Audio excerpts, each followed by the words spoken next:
WWE Undertaker, as he entered himself into a Royal Rumble match in an attempt to vie for the Universal Championship. Taker looked to be in dominant form, but Reigns entered the bout as a surprise at number 30 and eliminated the Phenom. That set the stage for their WrestleMania encounter, although The Undertaker was absent from WWE programming for several weeks while the big dog was embroiled in a feud with Braun Strowman a few weeks prior to WrestleMania. However, The Undertaker made his presence known by interrupting an encounter between Reigns and Strowman, which resulted in Reigns getting laid out with a chokeslam. The Undertaker's gong hit during Reigns' match against Jinder Mahal the following week on Raw, and while Reigns still managed to win despite the distraction, Shawn Michaels warned him that he needed to focus. Reigns and Braun Strowman main-evented Raw the next week, but their bout was cut short when the lights went out and The Undertaker appeared in the middle of the ring. Taker chokeslammed Strowman, but the decision to turn back on Reigns was a poor one. As the dead man was dropped by a devastating spear, The Undertaker eventually was able to sit up, but Reigns vowed to put him down for good on the grandest stage of them all. Roman Reigns tweeted, "You keep sitting up, dead man, I'll keep putting you down." Although The Undertaker has entered almost every WrestleMania in his career as an overwhelming favorite, that wasn't necessarily the case on Sunday. After main eventing both WrestleMania 31 and WrestleMania 32, it was abundantly clear that WWE viewed Reigns as its major superstar, joining Brock Lesnar as the only man to beat The Undertaker at WrestleMania. The Undertaker knew his WrestleMania match versus Roman Reigns was going to be a failure. The Undertaker's match with Roman Reigns at WrestleMania 33 was supposed to be the end of one era and the beginning of another. With that out of the way, let's take a quick ad break.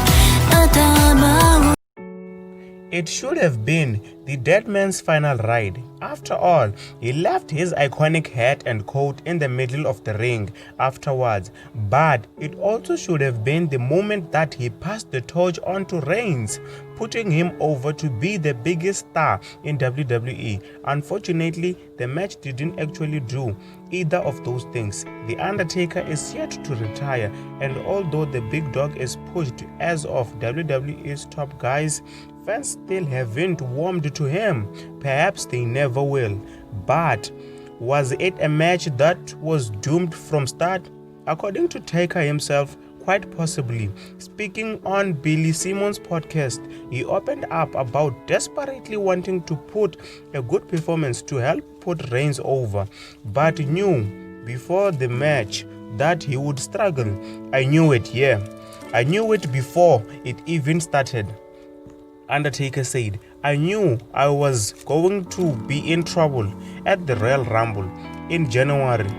Before that, I am not in a good shape I should have been in. I couldn't train the way I wanted to train, but I had already committed. I am stuck between a rock and a hard place." And passing the torch is a really big thing in our industry. The dead man also explained how he wanted his match against Reigns at WrestleMania 33 to be a big launchpad for his opponent, but that unfortunately didn't happen. My hip was bad into that match. I couldn't perform at the level I would have liked to perform at. He continued, the magnitude of putting Reigns over was going to be a big launchpad for him. Obviously, I wanted to perform, and I wanted that to be the moment where this is the still shot and just didn't have it. Undertaker is yet to walk away from WWE. It is clear The Undertaker was desperate to pass the torch that night. The way he still feels about it, 3 years on his telling, had that match gone as planned, he would have stepped away from WWE there and then. With that out of the way, let's take a quick ad break.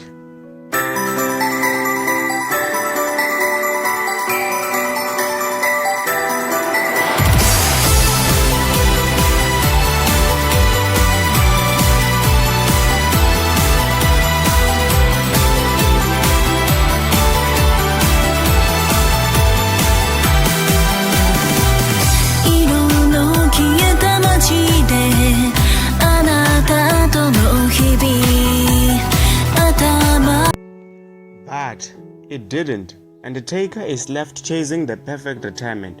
Perhaps he will get closure at WrestleMania 37, the second episode of the Undertaker's Last Ride documentary series entitled Chapter 2, The Redemption, aired Sunday on WWE Network. During the episode, Taker said he had every intention of stepping away from wrestling for good after losing to Reigns in the main event of WrestleMania 33 in Orlando, Florida. When Taker laid down his hat, coat, gloves, he said, "That was 100% real and me saying goodbye." Instead, The Undertaker returned to the ring 1 year later at WrestleMania 34 against John Cena and had wrestled more matches since then. The Undertaker was 52 years old at the time of his match against Reigns, and he didn't look himself during the contest. One of the reasons for that was a hip injury that Taker got corrected with a surgical procedure shortly after the match. Chapter 2 of the documentary series began with The Undertaker watching his match against Reigns with his wife, former WWE superstar Michelle McCool.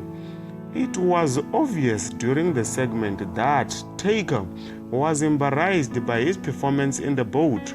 The Phenom said he looked like bloated Elvis and added that he felt bad for Reigns since the match was not up to their standards. After watching the match, The Undertaker said he felt the need to get redemption for his performance. Taker has done that, though the road to redemption hasn't always been easy. The Cena match at WrestleMania 34 was essentially a glorified squash, while his both matches against Goldberg and his tag team bout with Kane against Triple H and Shawn Michaels in Saudi Arabia were widely panned. It was Reigns who helped the Dead Men get back on track, though, as they teamed together at Extreme Rules 2019 in a winning effort against Drew McIntyre and Shane McMahon. That was arguably the best match of the night and restored some of the mystique Taker may have lost. The Undertaker then put on one of the best performances of his career at WrestleMania 36 when he beat AJ Styles in a boneyard match.